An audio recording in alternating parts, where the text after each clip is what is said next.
Vamos a ver el tema de hoy, un ungido en decadencia. Venimos hablando del primer rey de Israel, conocido como Saúl. Y Saúl tenía unas características muy particulares.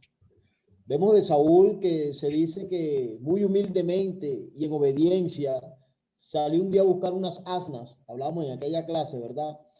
Y regresó siendo un rey ungido para gobernar Israel. Un hombre obediente a su padre, un hombre que se dejó aconsejar del siervo, del esclavo que estaba con él para buscar la ayuda de Samuel en el entonces. Y después vemos a Saúl cuando lo van a reafirmar, por decirlo así, su reinado delante del pueblo. Vemos que estaba escondido, era un hombre timorato, un hombre muy sencillo, un corazón muy tierno, definitivamente.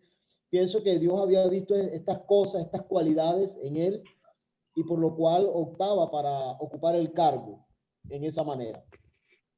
A medida que estemos hablando del ungido, del rey, yo quiero que los que están en esta clase, que son líderes, se identifican. Cuando nosotros comenzamos un liderazgo, ¿verdad? Comenzamos sencillitos, humildes, todo es amén, hermano, pero después vamos adquiriendo algunas cosas que son muy contraproducentes en la carrera ministerial. Y hoy lo vamos a aprender a través de la vida de Saúl.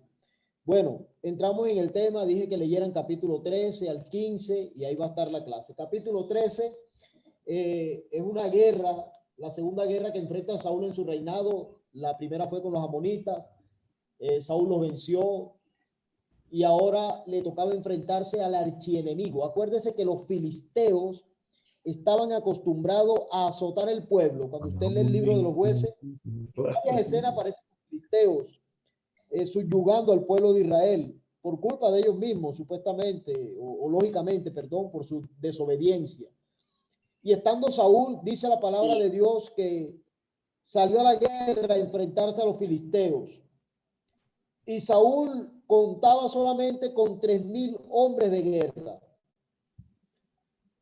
Pero vamos a ver qué tenían los filisteos. Versículo 5 del capítulo 13 dice: entonces los filisteos se juntaron para pelear contra Israel. 30,000 carros, 6,000 hombres de a caballos y pueblo numeroso como la arena que está a la orilla del mar. Subieron y acamparon en Micmas, al oriente de Bet-Aven.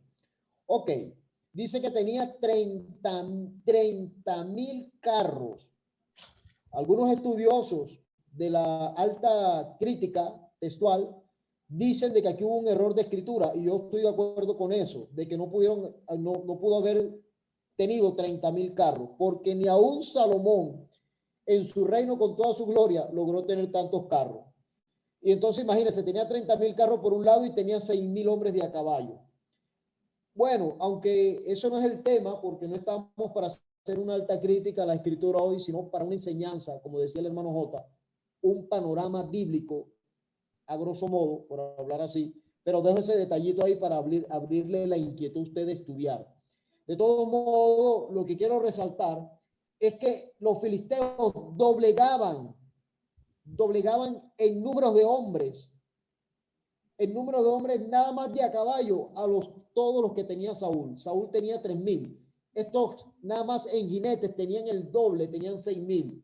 Y dice, y el pueblo numeroso como la arena que está a la orilla. O sea, era una gran desventaja que tenía el pueblo de Israel frente a los filisteos en número, pero en poder y en respaldo ellos aventajaban a los filisteos porque tenían al Dios Todopoderoso de sus lados. No importa la circunstancia, el problema, lo que tú y yo estemos viviendo, lo importante es que Dios está de tu lado y del mío también, amado hermano.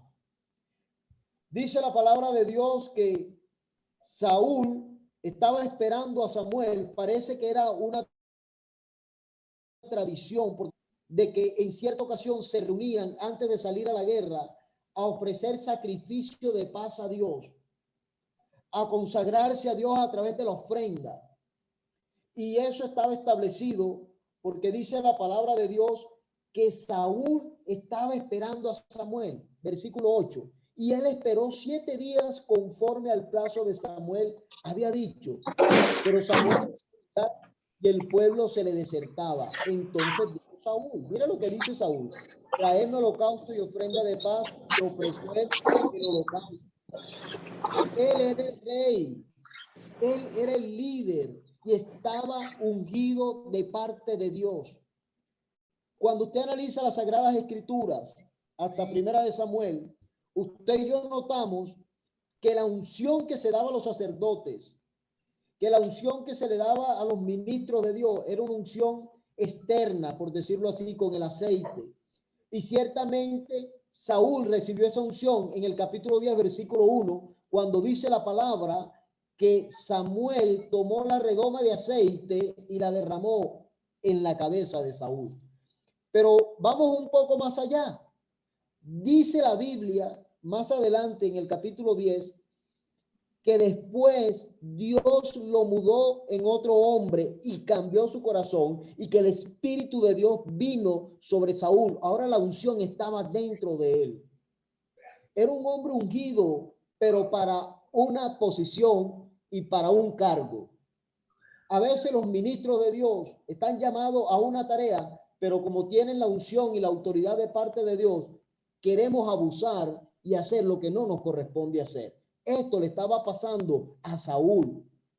Mire lo que dice la Biblia en Números capítulo 3, versículo 10, resumo así: solamente los sacerdotes de la línea de Aarón estaban llamados a ofrecer sacrificio. Y en segunda de Crónicas 26 dice la Biblia que el rey Usías, después de que había tenido grandes victorias, un día se presentó al templo a ofrecer también sacrificio, cosa que no le correspondía a él. ¿Y sabe qué le pasó? Le salió lepra. Cuando usted y yo pasamos los límites del llamado y la posición que Dios nos ha dado en el ministerio y en la iglesia, vamos a tener problemas con Dios. Aquí comenzó la decadencia de un hombre ungido por el poder de Dios a través del Santo Espíritu.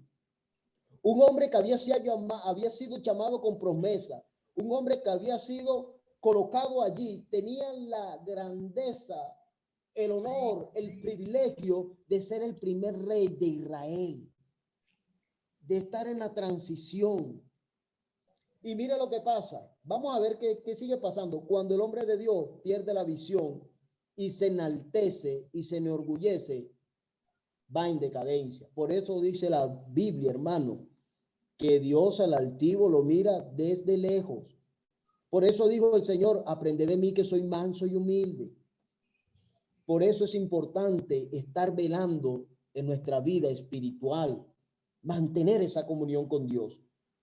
Y cuando, versículo 10, y cuando él acababa de ofrecer el holocausto, he aquí Samuel que venía, y Saúl salió a recibirle para saludarle. Entonces Samuel dijo: ¿qué has hecho? Y Saúl respondió: porque vi que el pueblo se me desertaba y que tú no venías dentro del plazo. Los filisteos estaban reunidos en Mica. Me dije: ahora descenderán los filisteos contra mí a Gilgal, y yo no he implorado el favor de Jehová. Me esforcé, escucha esa palabra, subráyela. Me esforcé pues y ofrecí holocausto. ¿Quién? La misma historia del huerto del Edén. Adán, la mujer que me diste. Mujer, la serpiente. ¿Qué hizo Saúl? Culpó al profeta, culpó al pueblo que se desertaba. Disculpe, hermano Rafa. Y culpó a todos los filisteos que lo iban a... Pero él nunca reconoció, sino que se exaltó más bien y dice: me esforcé. Hermano y hermana, líder que está escuchando este estudio hoy, no podemos esforzarnos a hacer lo que no nos corresponde. No prohibido en el reino de Dios esforzarse a hacer algo que Dios no te ha mandado. Y lo voy a corroborar bíblicamente.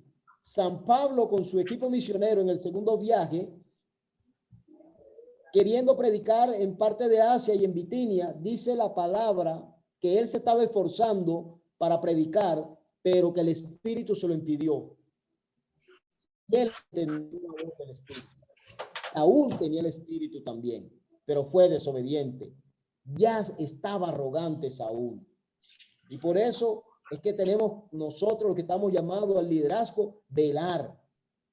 Velar. Por eso el Señor dice en Mateo 26, velad y orad para que no entréis en tentación. Y lo más triste del asunto, hermano, es que dice la Biblia que Samuel le dice estas palabras. Entonces Samuel dijo, versículo 13, locamente has hecho, no guardaste el mandamiento de Jehová tu Dios que te había ordenado, pues ahora Jehová hubiera confirmado tu reino sobre Israel para siempre. O sea, se estaba perdiendo la recompensa por hacer cosas que no le competían, aunque era líder, aunque tenía el respaldo de Dios, aunque era la cabeza del pueblo. Y sigue diciendo, mas ahora tu reino no será duradero. Jehová sea, estas palabras duelen, hermano. Jehová se ha buscado un varón conforme a su corazón, el cual Jehová ha designado. Fíjense, no está diciendo que va a designar, sino que ya Dios lo tenía preparándolo ya. Ha designado para que sea príncipe sobre su pueblo, por cuanto tú no has guardado lo que Jehová te ha mandado. Qué triste, hermano. El hombre ungido por Dios a dirigir una nación. Tal vez Dios te ha entregado un cargo dentro de tu iglesia. Tal vez eres líder del servicio, del diaconado, de los adoradores, eres líder de los músicos, eres líder de los maestros, líder de los jóvenes, pero eso no te da para que saques pecho y diga, ahora mando yo. No, siempre va a mandar el Señor. Ahora lo voy a hacer como yo quiero. No, siempre debemos depender de Dios. ¿Sabes por qué? Porque Dios está preparando a alguien. Y si se muere un Saúl, Dios va a levantar un David. Y si un Saúl bota la unción, Dios va a buscar un David. Porque ya usted sabe que el que venía después de él era David. Entonces Dios está buscando hombres conforme a su corazón. ¿Qué es un hombre conforme al corazón de Dios? Es un hombre que reconoce cuando peca. Es un hombre que reconoce que es débil, que necesita de Dios. La Biblia dice en Jeremías 3:15 que Dios está buscando pastores o va a colocar pastores conforme a su corazón. Los pastores nos equivocamos, los pastores tenemos errores, pero los tenemos que reconocer también y tenemos que corregir lo que hay que corregir, porque eso habla de ser conforme al corazón de Dios. Eso habla de ser conforme al corazón de Dios. Y entonces estaban preparándose para una batalla. Pero ya había una debilidad espiritual en el pueblo, porque cuando la cabeza está mal, el cuerpo está mal. Pero con todo y eso, la misericordia de Dios estaba con ellos, como está con usted y conmigo en esta noche. Dice la Biblia que ellos no tenían espada, porque los filisteos tenían todos los que trabajaban la herrería. Inclusive habían israelitas trabajando con ellos la herrería. Los filisteos estaban armados, duplicaban el número, tenían armas, tenían caballos, y el pueblo, dice la Biblia en el versículo 22, que ellos no tenían espada. Dice así, así aconteció que en el día de la batalla no se halló espada ni lanza en mano de ninguno del pueblo que estaba con Saúl y con Jonatán, excepto Saúl y Jonatán, su hijo, que las tenían. Y la guarnición de los filisteos avanzó hasta el paso de Mica. Entonces, pásame la otra diapositiva, mi hermano, por favor, que se me olvidó. Entonces, debemos de entender de que Dios aún sigue obrando en misericordia, aun cuando le fallamos, sigue su misericordia allí, porque Dios le da la victoria a este pueblo más adelante. Dice que Jonatán comenzó a atacar a los filisteos. Comenzó Jonatán a ir adelante. Y él reconoció, este muchacho, que Dios es el que le estaba dando la victoria. Por eso yo los mando a leer para que lo que yo hable aquí ya usted lo entienda. Ya usted debe entender de qué le estoy hablando. De que Jonatán tomó un siervo, pidió una señal, subió, Dios le responde la señal y él y su escudero comienzan a matar a los filisteos. Pero ¿qué pasa cuando el líder pierde la visión? Hablando de Saúl, volviendo a Saúl, dice que Saúl había hecho al pueblo juramentar que no iban a comer, que iban a estar en ayuno, que ellos tenían que abstenerse de comida, y eso debilitó al pueblo. Y eso puso al pueblo casi que a punto de morir, por decirlo así. Imagínese usted peleando una guerra con hambre. No era momento de ayunar. Y Saúl había prohibido cualquier tipo de alimento, pero dice la Biblia que Jonatán no había escuchado y con su lanza alcanzó por allá una miel, probó y sus ojos fueron aclarados. Fíjese, prevaleció más lo que Dios había determinado que lo que el propio Saúl estaba haciendo. Era que Saúl ya estaba perdiendo la visión. Imagínese esto, la Biblia dice, creo que es en Corintios 10:4, si no estoy mal, habla del vaso de, no recuerdo el texto, habla del vaso, dice que la excelencia del poder está en este vaso de barro, creo que es capítulo 5 de 2 de Corintios. La excelencia de poder está en este vaso de barro. Entonces imagínate, esa excelencia es la unción, es el espíritu, y usted y yo somos el vaso de barro. Ese vaso de barro llamado Saúl estaba agrietado y la unción estaba escapando. La unción se estaba fugando y estaba perdiendo la visión. ¿Por qué? Ofrece algo que no le corresponde, pone al pueblo en aprietos, poniéndolo a pasar hambre, mientras su hijo hizo lo contrario y mire que se le aclaró la visión y Dios le dio la victoria. Cuando se dan cuenta de algunos percances que tuvo el pueblo y Saúl va a consultar a Dios y ve que Dios no le responde, entonces Saúl entiende de que alguien rompió lo que él había determinado. Y ya usted sabe la historia, echaron la suerte y la suerte cayó sobre Jonatán. Pero el pueblo clamó y dijo, ¿cómo vas tú a condenar a tu hijo si ha hecho gran hazaña con nosotros? Ha hecho gran hazaña con nosotros. Por eso, si usted y yo estamos trabajando bajo la visión de Dios, si usted y yo estamos haciendo lo que Dios nos mandó en el momento más difícil de nuestra vida ministerial, Dios va a salir por nosotros, así como salió por Jonatán. Dios va a pelear por nosotros y nos va a librar. La Biblia dice que el ángel de Jehová acampa alrededor de los que le temen y los defiende. Palabra cumplida allí en Jonatán, el hijo de Saúl. Páseme la otra diapositiva, hermano, que esta sí se está poniendo. Ok. Capítulo 15. Dios le da una orden explícita a Saúl. Mire cómo dice. Después Samuel dijo a Saúl, Jehová me envió a que te ungiese por rey sobre su pueblo Israel. Ahora pues, está atento a las palabras de Jehová. Quiero ser enfático aquí en algo, amados hermanos. Mire lo que dice, estar atento a las palabras de Jehová. Por eso yo insisto, soy de los maestros que insiste, de los líderes que insiste en que el creyente conocer a Dios a través de la palabra. No es que tiene que conocer la palabra. El Papa conoce la palabra, pero no conoce al Dios de la palabra. Usted y yo estamos llamados a conocer a Dios a través de su palabra. Jesús dijo, ellas son las que dan testimonio de mí.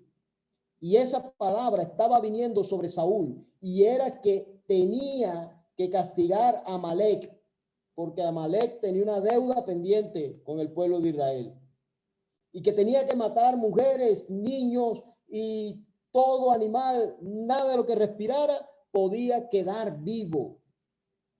Y Saúl ciertamente se levanta, versículo 4, y dice que convocó al pueblo y le pasó revista.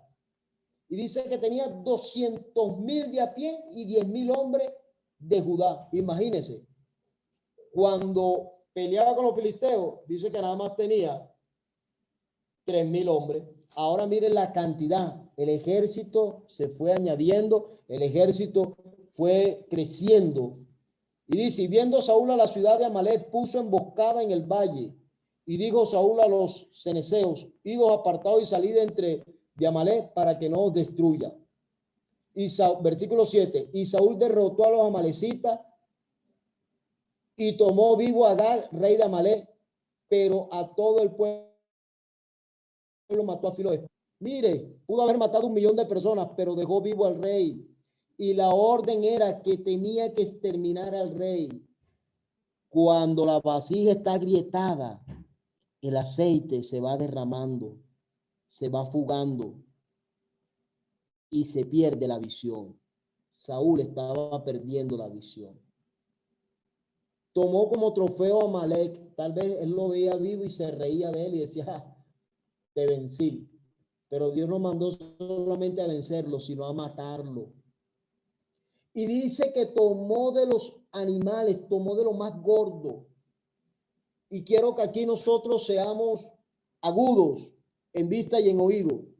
No dice que lo tomó para hacer cosas malas, dice que lo tomó para dedicarlo a Dios. Hay cosas que usted y yo muchas veces queremos hacer para Dios, pero a Dios no le van a agradar porque Dios no nos ha mandado a hacerlas. Hay cosas que a veces nosotros queremos hacer de una y otra forma, pero a Dios no le va a agradar porque Dios no mandó a hacerlas de esa forma. Y aquí muchos nos escudamos en estas palabritas, parecen mágicas a veces. Perdóname que es un poquito duro, pero no es que sea duro, es que hay que hablar la realidad a calzón quitado. Algunas veces decimos esta palabrita, bueno, Dios conoce mi corazón. Claro que Dios lo conoce. Dice el Salmo 9, aún está la palabra en mi lengua y ya tú la conoces. Es que Dios conoce mi corazón y Él va a juzgar las intenciones. De buenas intenciones no basta, porque Saúl tenía buenas intenciones. Dice que lo tomó para Dios, para ofrecer a Dios lo mejor, pero Dios no le había pedido eso. ¿Qué estamos haciendo nosotros para reflexionar hoy? ¿Cómo estamos conduciendo el ministerio que Dios nos ha dado? ¿Cómo estamos nosotros llevando las personas que Dios ha puesto bajo nuestra cobertura? ¿Cómo estamos llevando nuestro hogar? ¿Cómo estamos llevando nuestras finanzas? ¿Cómo estamos criando a nuestros hijos? ¿Cómo vamos en el ministerio? ¿A la manera de Dios o a la manera de Saúl? Dice la palabra de Dios que dejó lo mejor de los animales. Vamos a leerlo. Y Saúl y el pueblo perdonaron a Gad y a lo mejor de las ovejas del ganado, de los animales engordados, de los carneros, no lo quisieron destruir, mas todo vil y despreciable destruyeron. Y vino palabra de Jehová a Samuel diciendo, me pesa haber puesto por rey a Saúl, porque se ha vuelto en pos de mí y no ha cumplido mis palabras. Subraya eso, palabra, la palabra de Dios. Y se apesumbró Samuel y clamó a Jehová toda aquella noche. Entonces después Samuel se le presenta ya a Saúl y Saúl, hecho el loquito, por decirlo así, ya hice lo que ustedes me enviaron. Soy un hombre obediente. Y comenzó Saúl a galardonear allí, pero por allá se escuchaban los bramidos. Y Samuel le preguntó, ¿y ese bramido qué? ¿Y eso qué es? ¿Y qué hizo Saúl otra vez? Se ocultó en el pueblo. El pueblo me obligó, el pueblo me presionó. Esto no es una democracia, la iglesia no es una democracia. La iglesia no es lo que la mayoría quiera, la iglesia es lo que Dios quiera.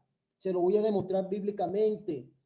Cuando fueron los exploradores a Canaán, a Jericó, a ver la tierra prometida, 10, la mayoría dijeron que eran como langostas delante de los gigantes, pero solamente 2, Caleb y Josué, la minoría, guiados por Dios, dijeron lo que Dios dijo. Dios dijo esta palabra, valga la redundancia. Dios dijo estas palabras, yo les he entregado esa tierra. Y Saúl aquí se dejó llevar por la democracia, por complacer al pueblo. Los líderes no estamos para complacer al pueblo. Los líderes no tenemos compromiso con el pueblo. El compromiso es con la palabra de Dios. El compromiso es con lo que Dios ha establecido. Y si usted y yo hacemos lo que Dios ha establecido, el pueblo va a crecer, el pueblo va a extender, el pueblo va a ensanchar el ministerio, el pueblo va a fructificar en su matrimonio, en su vida social, en su finanza, en su ministerio, pero es solamente en la obediencia de la palabra de Dios, amados hermanos. Y el que desprecia la palabra de Dios, al mismo Dios desprecia. Mira lo que dice el 1 Samuel 11:13. Vino pues Samuel a Saúl, Saúl, bendito seas tú de Jehová, ya he cumplido la palabra de Jehová. Seas tú, yo he cumplido, dice Samuel a Samuel, la palabra de Jehová, la cumplió a medias. la cumplió a medias. Versículo 22. Y Samuel dijo, se complace Jehová tanto en los holocaustos y víctimas con que se obedezca su palabra. Ciertamente el obedecer es mejor que los sacrificios y el prestar atención que la grosura de los carneros. Se está acabando el tiempo, creo, hermano J. No, nos quedan 8 minutos. El obedecer es mejor que los sacrificios. Esto lo representamos hoy en día. No, es que yo, hermano, yo ayuno 3 veces a la semana. Yo no doy diezmo, yo doy el 20%. Hermano, yo doy la ofrenda, yo al pastor. Eso está bien, eso está bueno. Pero si no hay obediencia a la palabra de Dios, si no hay visión a la palabra de Dios, si no sanamos las grietas que tienen nuestras jarras, que contienen la unción de Dios, eso no vale de nada. Dios lo toma como desobediencia. Dice que lo toma hasta como hechicería, imagínese usted. Versículo 24. Entonces Saúl dijo a Samuel, yo he pecado, pues he quebrantado el mandamiento de Jehová y tu palabra, porque temía al pueblo y consentía la voz de ellos. Perdona pues ahora mi pecado. He quebrantado el mandamiento de Jehová. Reconocía que había dado la espalda a Dios, pero ¿qué dijo antes? Cuando leíamos, creo que era el 14, el 13, yo he cumplido la palabra de Jehová. No, ahora como se vio confrontado, dice, he quebrantado el mandamiento de Jehová. Versículo 26. Y Samuel respondió a Saúl, no volveré contigo porque desechaste la palabra. Subraye eso, porque desechaste la palabra de Jehová. Y Jehová te ha desechado para que no seas rey sobre Israel. El que desecha la palabra de Dios, desecha al mismo Dios. Y el reino le fue quitado. El reino le fue quitado. Porque dice la Biblia en el versículo 28, entonces Samuel le dijo, Jehová ha rasgado hoy de ti el reino de Israel y lo ha dado a un prójimo tuyo mejor que tú. Aunque estaba en la posición, ya no tenía el respaldo de Dios. Y eso lo vamos a ver en los capítulos siguientes. Aunque todavía tenía autoridad de mandar para allá y convocar y tenía poder de convocatoria, pero Dios ya no estaba con él. Y lo más triste es que Saúl lo que le preocupaba era el qué dirán de la gente. Saúl lo que le preocupaba era su egocentrismo. Versículo 30. Y él dijo, yo he pecado, pero te ruego que me honres delante de los ancianos de mi pueblo y delante de Israel. Te ruego que me honres delante de los hombres, le está diciendo Saúl. Ay, pastor, no me ponga en disciplina, no me quite el cargo, porque los hermanos se van a dar cuenta que he pecado. Hermanos, si viene de Dios, la Biblia dice que la disciplina es para los hijos y que aunque dolorosa en el momento y que no la entendamos, ella después trae frutos y nos regocijamos en esos frutos. Saúl había perdido la visión, un ungido en decadencia. Páseme la última diapositiva, amado hermano.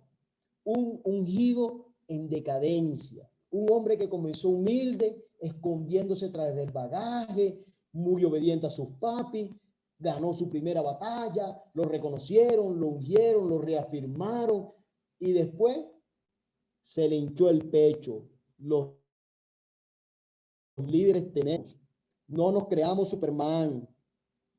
Tenemos que velar en todas las áreas, comenzando por la casa, por la esposa, por los hijos. No, hermano, yo aconsejo a mi hermana sola allá en su casa. Vele, hermano. No, entonces hay que estar velando. Vamos a dejar esta diapositiva última para la otra sección. Hay que estar velando, porque no nos llamemos engaños. Podemos nosotros muy bien hoy, pero la Biblia dice, y por algo lo dice, el que esté firme, mire que no caiga. Qué triste que Saúl, siendo el primer rey, tenga que llegar a estos extremos de rechazar la palabra de Dios. Por eso recalcaba los textos que hablan de la palabra y del mandamiento. La primera señal de un ministro o el primer indicio de que está mal es que no quiere nada con la palabra de Dios. Mire, hay ministros que les gusta enseñar, Pero cuando se para un maestro delante de ellos, ellos todos lo saben. No, yo eso lo sé. No, yo para qué. No, hermano en el Señor. 11 añitos, por favor. Yo tengo 40. ¿Qué me va a enseñar? Eso es un indicio de desprecio. Porque no es el vaso, es lo que está dentro del vaso.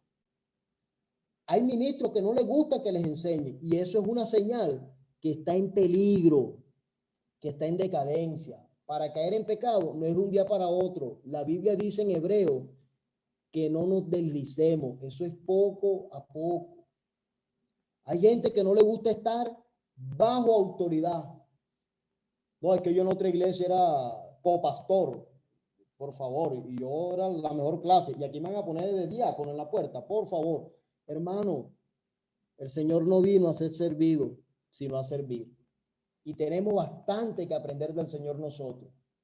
Por eso esta historia de Saúl, que apenas comienza su decadencia, apenas está comenzando la decadencia, porque no hemos entrado nosotros en el meollo en que Saúl estaba metido, o cómo comienza a decaer, que es la otra clase que vamos a ver, cómo comienza a decaer Saúl. Y fíjese usted, comenzó, pareciera con una tontería, ofreciendo sacrificios que a él no le correspondían, haciendo cosas que no se le habían enviado a hacer a él. Entonces, amados hermanos, la conclusión aquí, voy a leer el título porque ya creo que ya el tiempo está terminado de esta diapositiva. La conclusión: el ministro debe considerar el orden de Dios y su manera de trabajar. Dios siempre tiene un orden, cómo trabajar, y tiene las formas de trabajar. No podemos nosotros pretender, porque estamos en el siglo XXI, cambiar algunas cosas. Hay algunas que son válidas cambiar, pero hay otras que bíblicamente no se nos permite cambiar. Es por eso que quiero que hoy, o quiere el Señor, más que yo, el Señor quiere que nosotros nos acordemos siempre de esta historia de Saúl, cómo comenzó la decadencia de Saúl. Y que siempre que hay un Saúl desobediente, Dios está preparando un David detrás de las ovejas. Siempre que hay un Saúl con el pecho hinchado, Dios está preparando un David detrás del rebaño, enseñándolo contra el oso y contra el león.